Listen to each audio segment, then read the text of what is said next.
choice. I mean, that's part of choice. We let them choose with this too. If they want to go to using manipulatives every day, that may be the best way they learn, and that's how they like to learn. So that doesn't bother us as much. The one thing that we do with Daily 5 and Build is we limit the technology. Like, they can't go to technology every time. We haven't even talked about that, but technology fits in any of these, and it also fits in any of Daily 5, so we use that.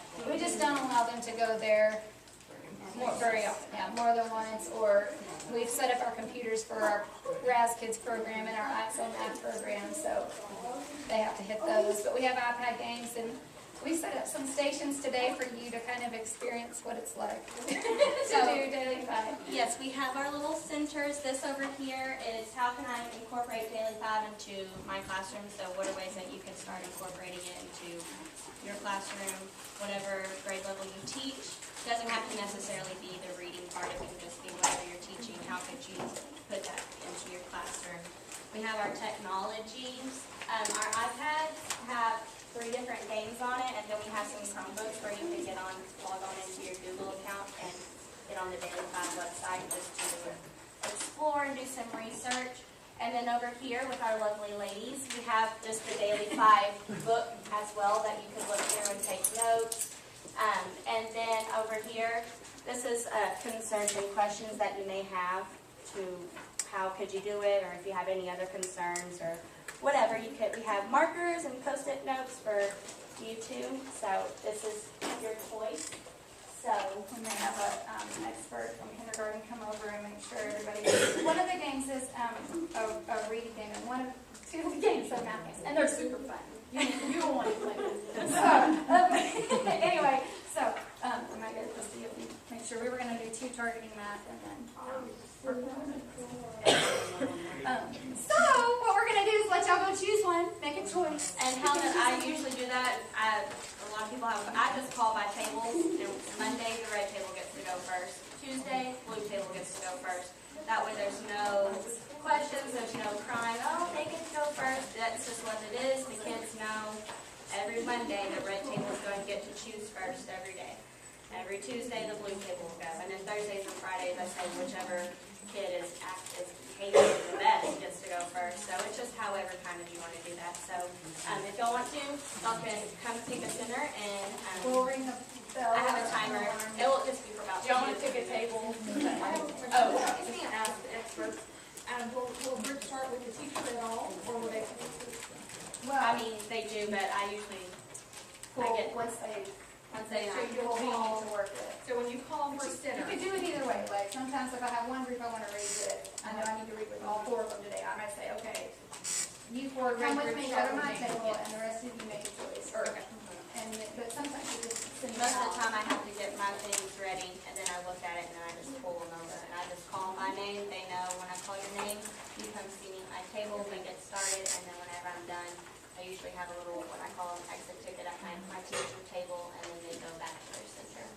so they could come from different centers. Oh, yes. You are targeted on who you're looking for, is what you're looking for. Right. Okay. And it doesn't, they usually do really well with that.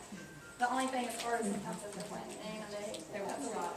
But Do y'all want to pick a table to choose first? yeah. Okay. Table six, You so make now that choose you your make it center. first. Go make your choice. These 3, or there's that table over there. But if you do have concerns or questions, please make sure you write them on post-it. We'll try our best to answer them. We're all going together. Hey, come here. Is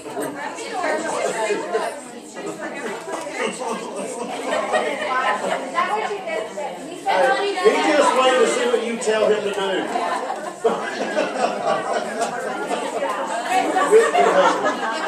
Okay, you guys can make your choice. I'm gonna come right here. Junior high gym is over there. There's the art room. It's right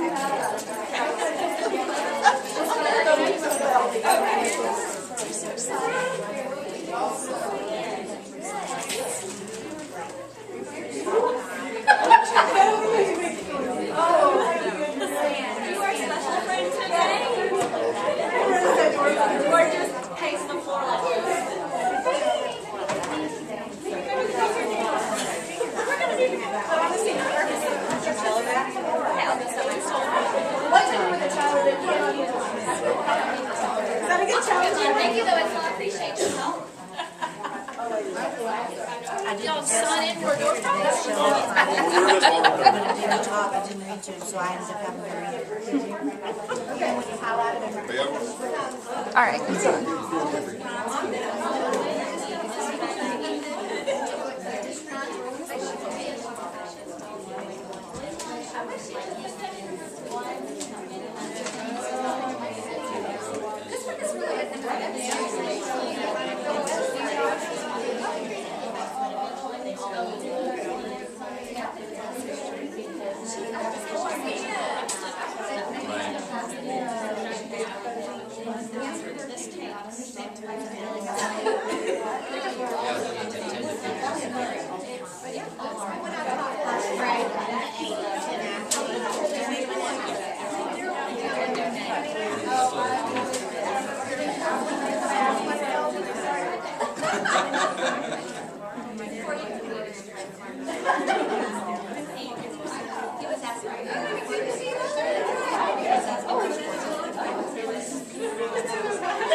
They just automatically clean up, and then they know to go right back into community circle, and then we begin our next mini lesson. Community circle. So,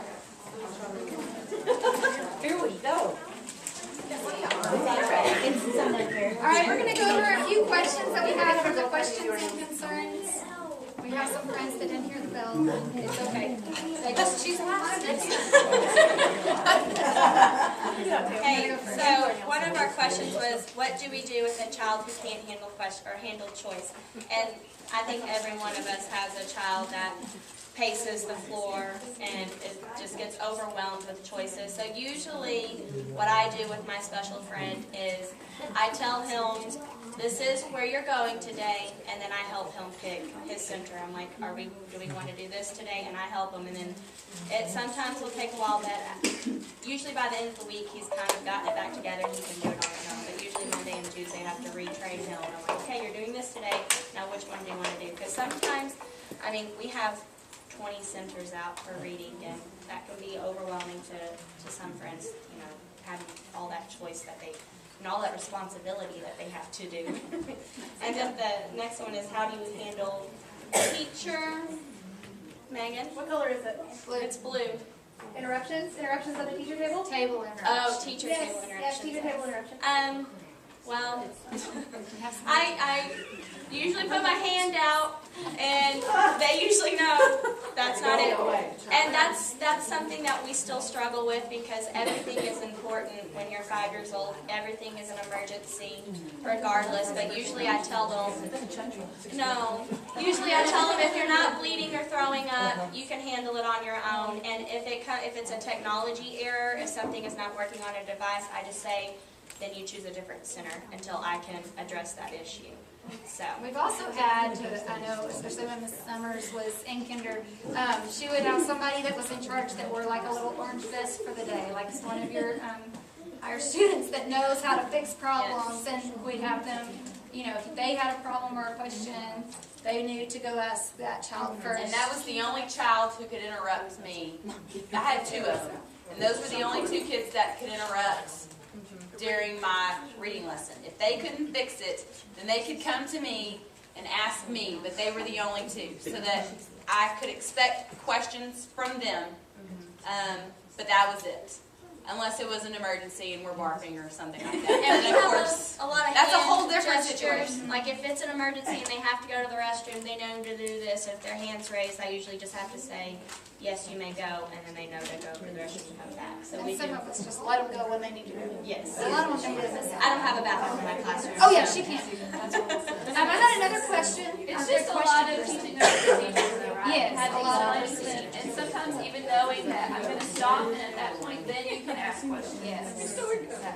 Do you level your choices, scaffold? And we do. I was glad you asked that question, because we hadn't talked about it. Do we need to do class? We do, the question was, do you level your choices? And we do. Miss Hurst is really good about that. But we have, like what she does is she has, you're in one color or the other, or there may be two folders, like a blue and a yellow folder at that choice, or a blue and a yellow tray, or something like that. And the kids know which one they're supposed to choose within that choice. Like there'll be a higher level one and a lower level one. So we can, it's pretty easy to level the choices and differentiate between for each center. And all those are taught too. Like you have to teach the child, okay, this is your color, and then. But I feel like at this time of the year, they've got at the beginning of the year, you have to teach that too. What about fast finishers? That's another good question. Usually if they're on paperwork and they're finished, I tell them to turn it over, and you can practice writing your sight words, practice writing your name, because handwriting is pretty big in kindergarten. And so we practice writing our sight words, practice writing our ABCs, numbers. I tell them you need to keep yourself busy until that timer goes off, because you're not done, you're not finished yet, And you don't get up. and you don't And get see, in up. first grade, they go get a book. If you're done. Yes, Right, and and so they can that's- read. You read. Yeah, and you, yeah. We have that advantage. And there's For also the like, most part. like fast finisher baskets too. I've seen those before too, the activities for kids to grab. I don't know how they do that though, but we don't let them get up until the timer goes off. But anyway, the last one, new info in centers or review info. Another good question. Usually both. We usually put both. We usually have new things that we're learning in our centers, and we have things where we always have review stuff in there too. I think that's what's kind of great about it. With the new information, you can see where they're at. Like, do they already know this concept, or, kind of like a good pre-assessment of how well they know it. Go outside, guys. Anyway, does that kind of answer all your questions? Those are really awesome questions. I have one more. How long does it take each week for y'all to prep and get the centers ready? I mean, it sounds like you don't start from scratch every week, but some are and some aren't. Yeah, Is that- some are.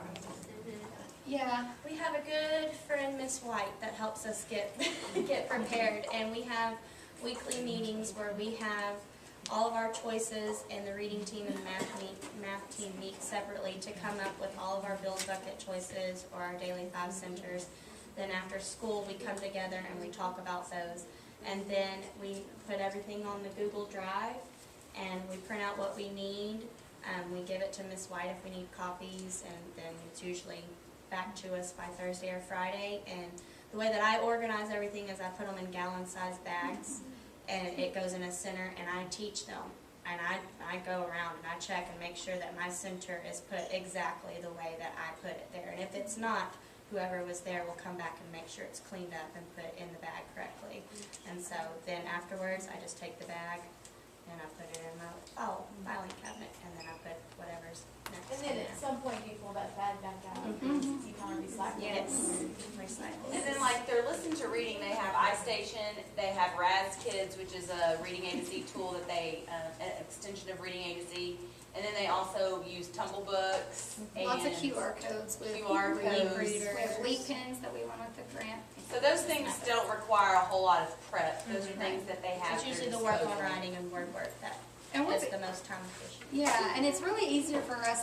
We've learned to, like, if we have some things that are just set, like we know this station is always going to be our new sight words. We're going to do an activity with our new sight words. This station's always, or this choice. It just helps to kind of already know, okay, I need to find something with sight words for this one. I need to find something with letter of the week. I know that doesn't fit everybody except kindergarten, but if we have some kind of idea of what we're going to do each week, and then the ones that are set each week with the technology and that kind of stuff, it makes it a lot easier. And we've gotten a lot better as the years gone on at planning. At the beginning, it took longer, but now we're really quick.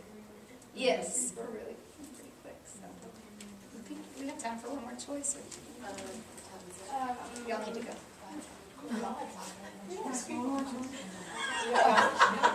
These girls, y'all are fine. Go, Stacy.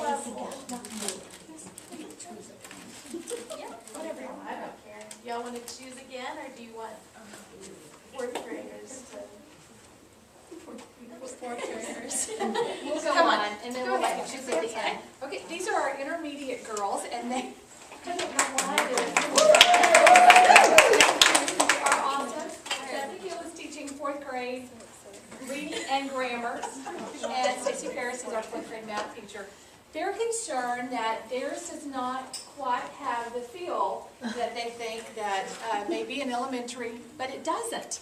We are different. As they move up, we're different. And it's okay. It builds on it. We can still use Build 5. We can still do Daily 5.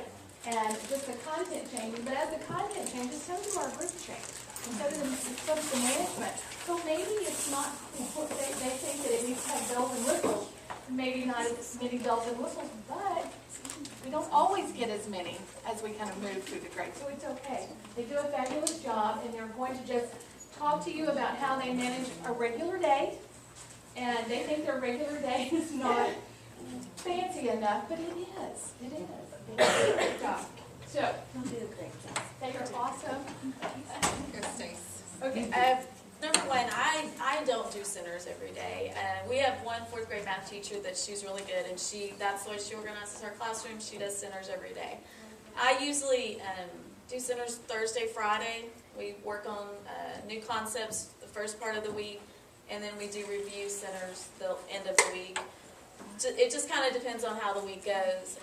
I change my centers every week. It depends on what we're learning. I usually have 5 or 6 centers because I want them to be small, and we spend 2 days rotating through them. So we take 15 to 20 minutes per center. Our guys can stay with it just a little bit longer. I try to have as much hands-on. There's always one with me. There's always one at the computer, usually doing IXL math.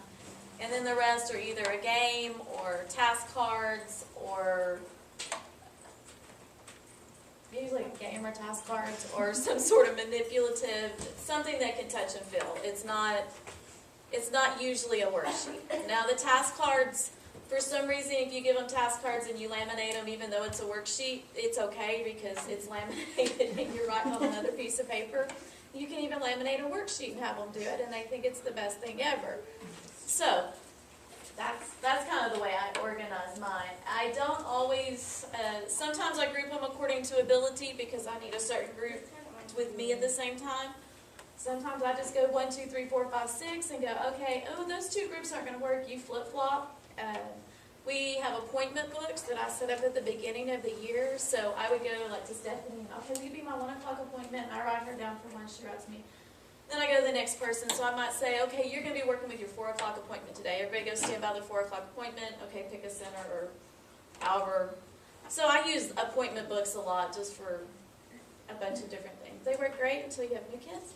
I rearranged all my appointment books at the beginning of this semester, and the next 2 days I got 2 new kids.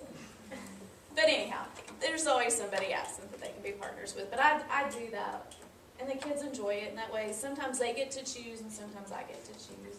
And sometimes they'll go, can we do our 4 o'clock appointments today? Or I'll go, Lindsay, pick a number. 2. Okay, it's 2 o'clock appointments. So they, whatever that makes them happy, it's easy. So.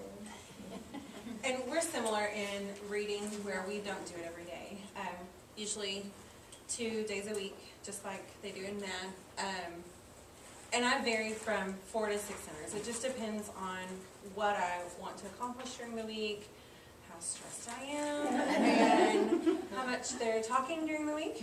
If they're talking a whole lot, yeah, we need 6 centers so that they're smaller groups and we don't go crazy.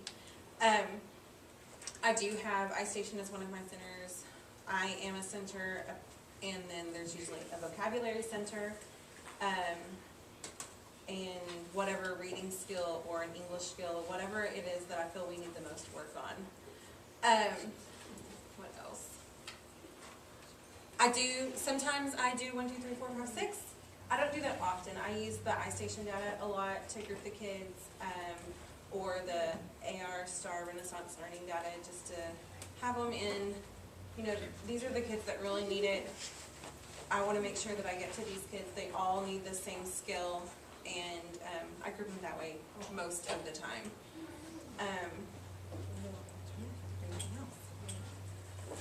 And I don't have like a special signal. I'll just say, okay, you've got about 1 more minute in your center, kind of straighten up.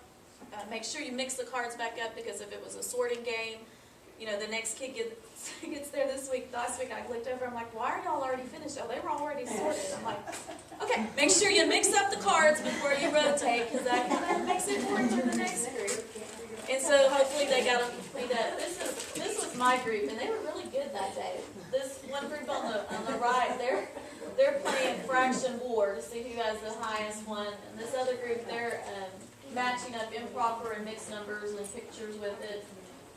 And then they were having to sort and find a picture, the word, the decimal, and the fraction. And then a lot of times my center we do data. We started data binders this year.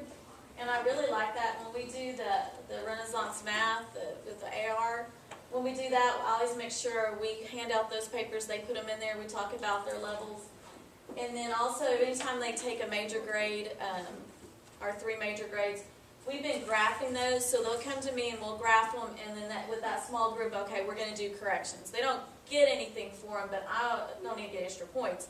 But I want to make sure that whatever questions they missed, we need to go back over and make sure you understand why you missed it. So that, a lot of times, that's what my center is. And yeah, I don't have a good way of them not interrupting me. I like that. Only 2 people can. You go ask this one and this one. So I tell them, yeah, I do. To ask somebody in their group. You first, if you can't figure out how to work that problem, you ask somebody in your group. Because sometimes they're working in partners and sometimes they're supposed to be working by themselves. If both of you can't figure it out, then you can interrupt me. But at least attempt to figure it out with somebody else first before you interrupt me. Stacy uses lots of technology. She's not saying that, but she uses a lot of technology. Not all the time. See her Yeah. smart board in the background there. They're always working on that smart board. And sometimes I make it a center, and sometimes I don't.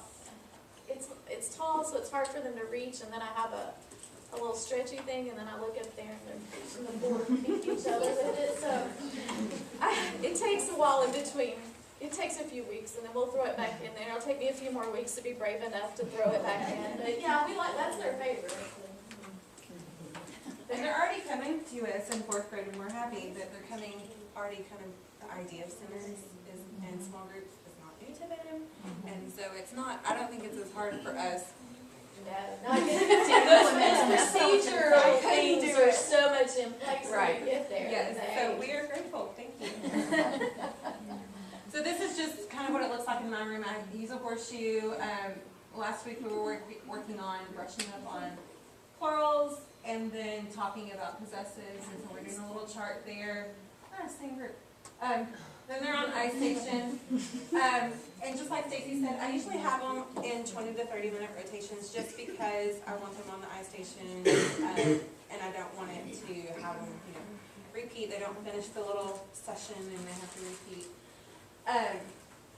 But I don't do choices as often as the kinders do. Here are 4 to 6 centers. This is what we're doing. We rotate in the same order. It just makes life a little bit easier, and they know what is expected of them every day. And with different years and different interns that I've had in different ways. And so one year, one of my interns, they wanted to let them choose the order they went in. So, and I tried it this year, and it didn't work out so well with this group. But where you give them a list, these are your 6 centers, you can choose what order to go to them in, and you kind of work through it at your own pace. The one time I did it, you know, the one kid, he was finished with all 6 centers in 10 minutes because he went through and sat down and checked it off, went to the next one and checked it off. So, depending on your groups as to what you do, but sometimes that's about as much choice as I give them as you can go in whatever order you want.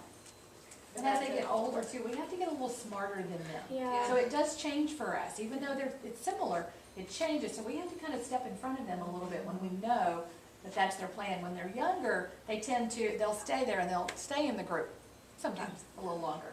But as they get older, they think, this is what she wants, I'll just run through it, quick. Now, this couldn't work for the younger kids, but the kids that can read, I have been tabbing out instructions. Yes, I go over all of my centers and explain what I expect out of you during that week of centers. However, they don't pay attention all the time. And so I have been typing out instructions. This is what you do first. You know, anything special, if you need to turn something in, this is where you turn it in. This is what you do after you're done with this particular center. So they know exactly what to do. And that has really cut down on coming and asking any questions. So that's been very helpful this year when I've done centers. In some ways, I'll have center reporting sheets, and that tends to work better too, because I found at the beginning of the year that one child that does nothing in the center, at least if they have to say, okay, on IXL, this was my score, and when we played this game, I won, and this was my score, and this was my partner's score. If they have something that they have to record, whether it's beneficial to me, it's not really. I can look on IXL and see what their score was. I don't really care who won the game as long as you were playing the game and you were getting something out of it. So sometimes I put that in just so that they have some responsibility and accountability, knowing I'm going to look back at them. And then some of them I'll look at and grade. Some of the task cards, especially if it's a review. If it's a new concept, I don't generally take grades on it, but if it's something we covered in the last unit and I bring it back as a review, then I will take a grade on it. And sometimes because of that, then you might have to stop 15 minutes early on Friday and say, okay, here's a set of cards at each table, here's your recording sheet, everybody needs to finish this. So that sometimes we have the must-dos, and if you don't finish it within that time, then I have to allow class time, which is fine, for them to go back and finish that one specific center. They've made it through all of them, but this one had to be finished. So I just throw a set of cards on each table, and they're pretty good about sharing those. And we had to go over, if you have a set of task cards, you don't have to do them in order. You don't have to start with 1. You can start with 10, and then do 2, and then 4, because that messed with a few of them at the beginning, but they kind of mellowed with that. Or good. Y'all have questions? I have one just about their general attitude. Do you find that since they have gone through sections that they're excited to do sections in 4th grade, they still really like it? They do. They'll ask, is it centers this week? And that's one thing, because some people call it stations, some people call it centers, and so it's funny when they come in and we're going to do centers tomorrow, and they'll look at you, what are centers? I'm like, okay, stations, and they're, okay. So vocabulary is always funny at the beginning of the year to see what their previous teachers called it, but yeah. They want That's it. good to hear. Yeah, oh yeah, and we put that agenda on the board, and they walk in and see that it's centers. They're excited, and when our schedules are different, and we don't get to do it for some reason that week, they're disappointed. Yeah. And some weeks when I don't get to have centers, I'll make sure that I've at least got a game that the whole class, you pick a partner and play. So we have some sort of center, but it might not be rotation. It might be everybody has the same center and you're playing with a friend or something like that too. Which, this was just a recommendation for Ian, I think, had for me as far as the interrupting goes, and I did this last year, except for when mine broke, is I had the little push light, and it was on my cabinet above me, and then whenever I had a group, I would turn it on, and when it was on, you can't interrupt me, and then when we finish, I'll turn it off, and so sometimes they'll, come up and then they'll say, I want it. So then it kind of makes it fun for them not to get the game on. Because I'm doing the review or the corrections, some groups come to me and I'm like, oh look, all of y'all made 100s. And usually I have some center that I can pull out that we can do together, but that kind of gives me some downtime to rotate around to make sure everybody else is doing what they need to do. So yeah, sometimes I get some that, they all failed it, so it takes the whole time. I was also gonna say earlier, when we start out there, I know the younger grades really have to work on routine. While we are, kind of trying to build more stamina, we're working, 20 to 30 minute rotations. But at the beginning of the year, instead of, like y'all go to 1 or 2 rotations, we just have shorter rotations. We still have our 4 to 6 rotations, but we just have shorter ones. Just so they can get used to it, just get a little taste of it, get back in the routine of everything again. So the older kids, if y'all are thinking about doing that, just don't go all in at once. Baby steps for even teachers, because it just depends on the kids, and it depends on, sometimes the centers don't work out, and just go with the flow, be ready for I think it. it's gonna take 20 minutes and it takes them 5. Kind of have a backup center to throw in there. 'Cause that's my downfall, is I think, okay, all of these should last about 20 or 25 minutes, and then it doesn't, and I'm like, no. Usually I have enough stuff, I can pull something, but that was one. Anything else? Last rotation? One other thing we like to use are versatiles. I don't know if that, at y'all's age, do they do them? For our age, we don't have a lot of them. We love versatiles, and do y'all know what versatiles are? The little, I wish I brought one. I think about it. Today, or if y'all want to use them. Yeah. They They're have like 3 boxes of them, don't you? Two. That one is something different. We haven't gotten to geometry yet. But no, it has nothing. It's got everything. It's basically it's a worksheet, but it's self-checking. So like if if one side is a letter and one side is a design. So for number 1, if your answer is B, then you would put it. I can't remember how they go. She's gonna go get one for us. And then anyhow, when they get through, they flip them over and they open them up.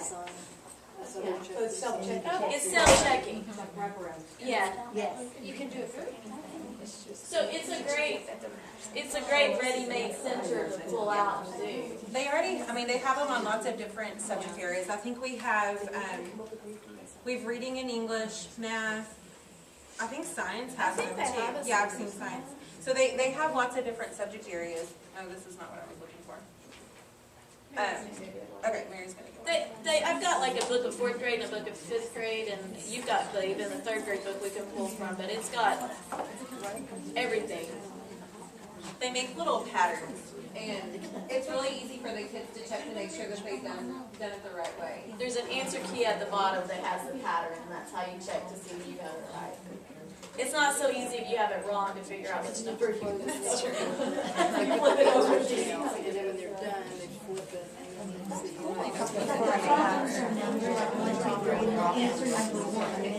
They match up number 1. We're going to do drawing for our door prize while Mary goes to get the versatile. And we have fun with that. We'll let you plot for it. Isabel? No? Van? You're on. Hurry. She got him. Oh, she was fast. So I have to reteach myself these things. You have to be careful when you open them that you don't spill them everywhere. Turn them upside down. No. Wrong. So you have numbers and you have letters. So you have a worksheet and you say the answer to number 7 is C. Then you put that there and you match them up. And once you get them all laid on there and answered, and they do pretty good with these. We're They using catch science a on. lot too. So they do have them for science. So you can use them for science. Yeah. As long as it's a versatile worksheet. Yeah. Oh, they They've have got- worksheets that go with it? Yes. Yes. You buy these I'm books. thinking, my gosh, how long? No. And then you turn it over. And it's supposed to make a pattern. And down at the bottom, there's a little code. And you check and see if your pattern matches the code. If your pattern matches the little pattern down That's pretty there. cool, I've never seen that before. It's good to self-check. I used to makes a great center because it's self-checking. Yes. And they're using good worksheets, so sometimes you even have them just write on the worksheet and turn it in, they can still check it. Yeah, that's cool. They're not that shit. But we don't have it.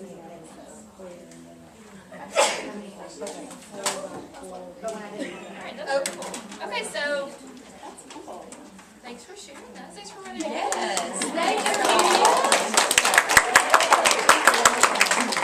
Yes. Take a bow. Very good. Take a bow. Take a bow. I'm not. You've asked too much now. They are awesome. They do a great job. They They are awesome. So one thing that we do on each of these Treasure Tuesdays is you've got to fill out your name on a slip for door prize. And Stephanie so, Well, some of them do it. Okay. so if you're in here and didn't fill out a small slip, now's your last chance. Raise your hand. Yeah. I double check. I think If she, you came in really late, check it. But I don't think anybody came in late. So if they're on there, it's fine? yes, she did your name. Yeah. You're okay. She got you. That's my baby said don't run. Gotta have a door. Way to work the system, man, teacher. For a name?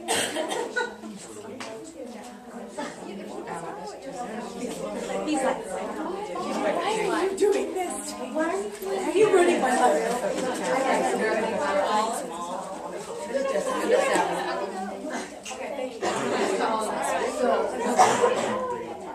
Oh, the first person you pulled out was Brianna. So one of our presenters. I want to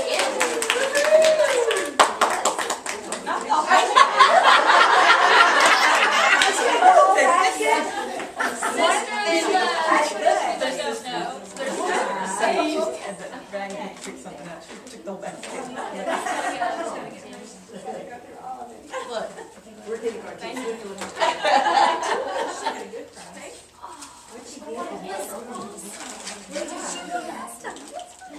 She's gonna share those. Share with Misty. There's enough. Okay, I'm sorry. I should know how to say Mary. Oh,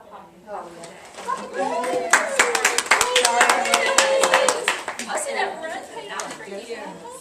yeah. She's a soccer player. She plays to the There you go. I'm always impressed with people that can play soccer. So impressed. Okay, and so we've been drawing for two smaller ones, and then we draw for a larger one. And today's choices are an iTunes gift card, or a wireless slide presentation. Yeah, I know. So, you gotta mix it all up. I'm gonna mix it. Okay. I'll try. No pressure.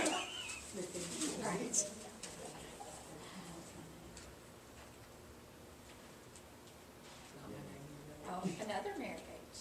Did you put her in as Mary H and Mary? I didn't see you put your own name in there. Mary. Sorry.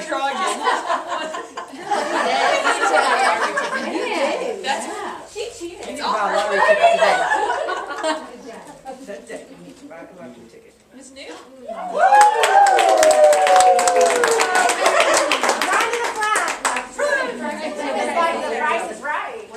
Come on down. That's right.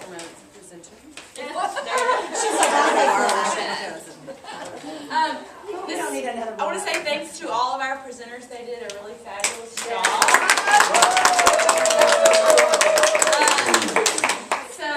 And I believe the survey goes up. There's a survey that you take through Eduphoria. Just, it's not on the presenters, so they don't freak out on that. It's just if you learn something. It's basically an exit ticket. But you should have that come through your email, or it's available It's available at 4:45. at 4:45. So you can do it tomorrow, but make sure you fill that out. That's how you get your credit. So you Yes. have to take it and then it'll give you credit. Make sure you fill it out so you Yeah, get it's your like 4 credit. questions. It's Yeah. not, it's like, no so much. Yeah, I know. That's it. All right, and if you have any questions, I'm sure our presenters will be glad to talk with you guys. Or if you want to ask any of us anything, welcome to do that. Otherwise, thank you for coming. And next week we have another session on small group Behavior, I believe it's. Behavior management. It's either record keeping in small groups or it's record keeping. Another session on small group. But it's like 3 years ago. Yeah, there's another one. It could be a surprise. Small group's up another.